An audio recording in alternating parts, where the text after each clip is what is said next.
The Yale Symposium on Music in the Schools was held on the Yale campus in June of 2013. It brought together 50 music teachers from around the country who spent 3 days on campus talking about the role of music in school reform. As the culminating event of the symposium, the 50 teachers sat around a table on Sprague Hall stage and talked about what impact music has on school reform and also on society in general.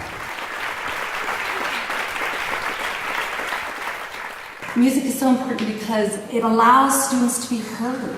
Music helps students to bravely take risks, to sing with tremendous and infectious joy, demonstrate their uniqueness of character when they're doing it, and when a student unexpectedly demonstrates their total astonishment at being really good at something, and this thing is music, it is just pure celebration.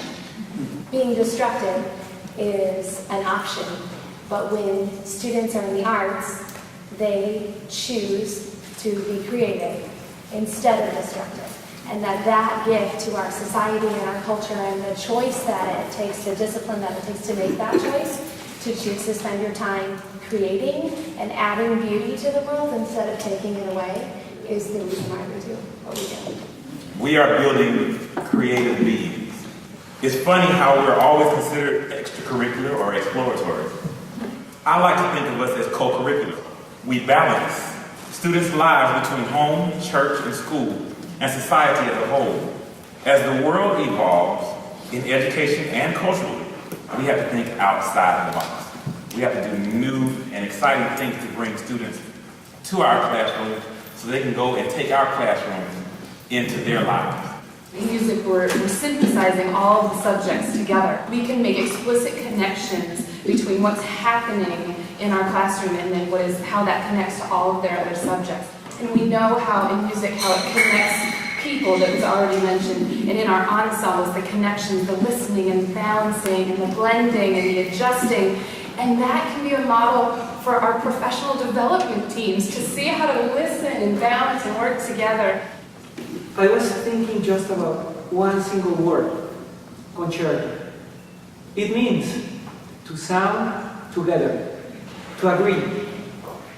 It is that I am respectful about others' voices. I know how to be with them. I know how to accompany them. But it is to give a voice to children that nobody hears. And music improves lives because music touches directly the deepest needs of the human being. So yeah, I wanted to start with a little story from my time in Venezuela with El Sistema. And I sat down with this one little girl who was about 10 years old and had been in the orchestra for a couple of years, and I asked her, has there been anything about your experience in music that's changed your life? And she said, well, before I was in the orchestra, I used to get in a lot of fights. Now, when I start to get really angry about something, I grab my arm and I practice my violin fingerings. And that really helps to calm me down.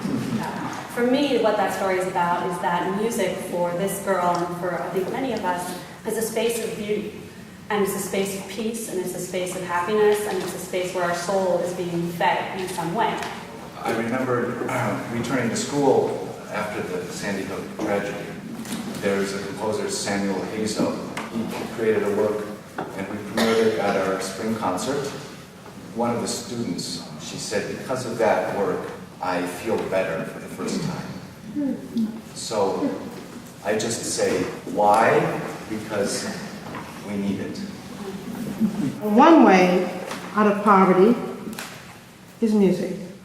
It's where one child can be number one in the class, seated by a child who has an IEP that's 5 pages long.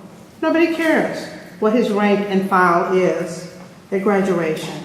It's what he brings from his heart, his core, his essence, and his being when he stands on that stage and performs. They walk a little lighter with their heads held high. They have some dignity. They take that information from that performance and they stay in school and they try to do better in their other classes because they are now no longer invisible. They are valued. we can help our children with music. It is necessary. It must stay. It must not go away. Because for some children, it is the only answer.